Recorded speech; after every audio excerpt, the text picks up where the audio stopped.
It's interesting seeing which universes Telltale choose to explore. I'm keen to see what they're going to do with Game of Thrones. Oh, anything's going to be better than that RPG we played a few years ago. Yeah, that was some bad times. Well, moving on, horror awaits you down in the abyss.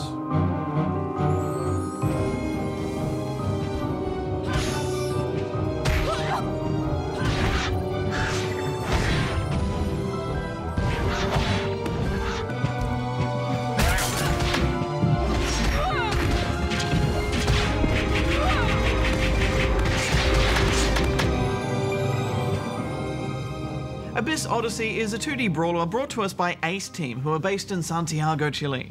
Ace also brought us the weird and slightly terrifying Xenoclash series. What's this about? It's about punching people in the face, so you'll like it. And don't forget, Hex, they also brought us the Batman mod for Doom 2, which I found via a website which has been running since the 90s and looks it. Oh, that hyperlink color.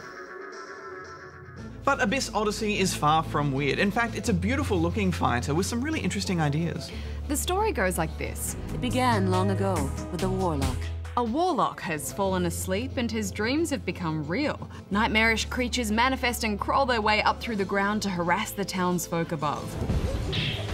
It's a creative and thoughtful setup to a game like this, isn't it? Yeah, I think the premise works really well. Each journey below is randomized, kind of like the warlock is having a different dream each time you traverse it. And each area ranges in difficulty, so you can pick your path to a point depending on how much you want to challenge yourself. Levels are littered with a variety of twisted creatures and NPCs. Bienvenido. And once you work your way down to the bottom, you can take on and hopefully defeat the warlock himself. And that'll take more than a few goes. This game is pretty hard, isn't it, Hex? Yeah, it loves to be a jerk. Between vines stabbing you, rocks crushing you, environmental hazards and fast-moving creatures all piling on you at once, it doesn't pull any punches. Plus, the warlock fight is particularly hard. If his creepy chicken arms don't get you, then the school of fish he shoots from his crotch probably will.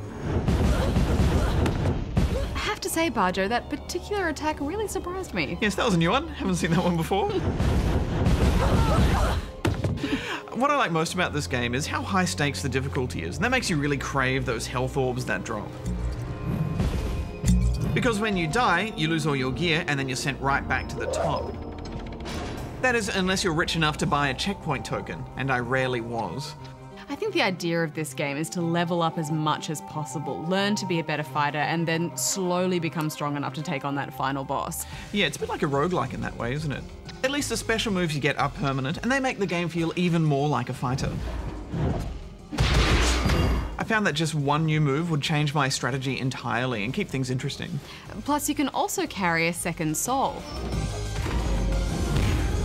They have their own health bar and attack style, so there is strategy involved in when to use them most effectively.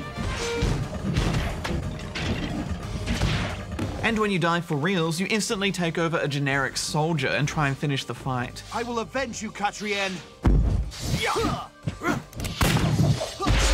And if you survive that and get the soldier back to the character altar, you can then resurrect the main character. You're alive. I'm in your debt for bringing me back. I really like this mechanic. It's kind of like a second chance, but it still relies a bit on skill. It's a great idea, isn't it? I also liked how whatever you pick up, whether it's keys or gear, they all hang off the character models. It's beautiful animation, isn't it? Yeah, all the creatures move so well, and I just love those deep, painterly backdrops.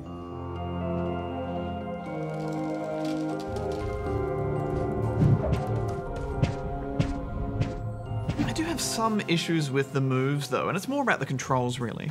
The special moves and general attacks take patience to learn and get used to, but I just wanted everything to feel more responsive. I found that when I did any kind of attack, I'd be stuck in that animation for just that little bit too long. You have to be sure of your moves, don't you?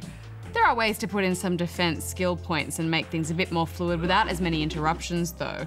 So I think those combat animations were all intentional. Yeah, but even so, I just felt like the enemies also preempted my moves, like they knew what I was going to do before I did it, and it just felt unfair and a bit clunky.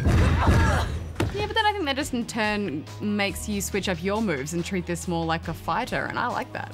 Although I did get a bit frustrated when just trying to double jump over something. If you don't do it just right, then you end up accidentally jumping off the wall the wrong way. It was all just too fiddly. Ah, that drove me crazy. I couldn't see any point for jumping off a wall. It just got in the way. It seems like a pointless addition. There is co-op and versus, but you're locked to the one screen online, and we couldn't get an online session that was playable. And this was due to a low population of people playing. But local co-op with friendly fire on is quite fun and chaotic.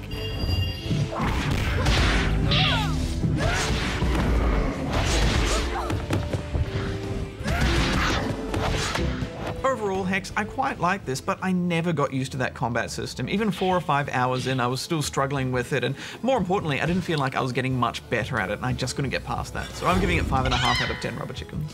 Well, some unique ideas for this small brawler and that beautiful art style just outweighed my niggles, so I think it's worth playing, and I'm giving it a 7. My sayings give wisdom to some. Care to listen for 100 gold?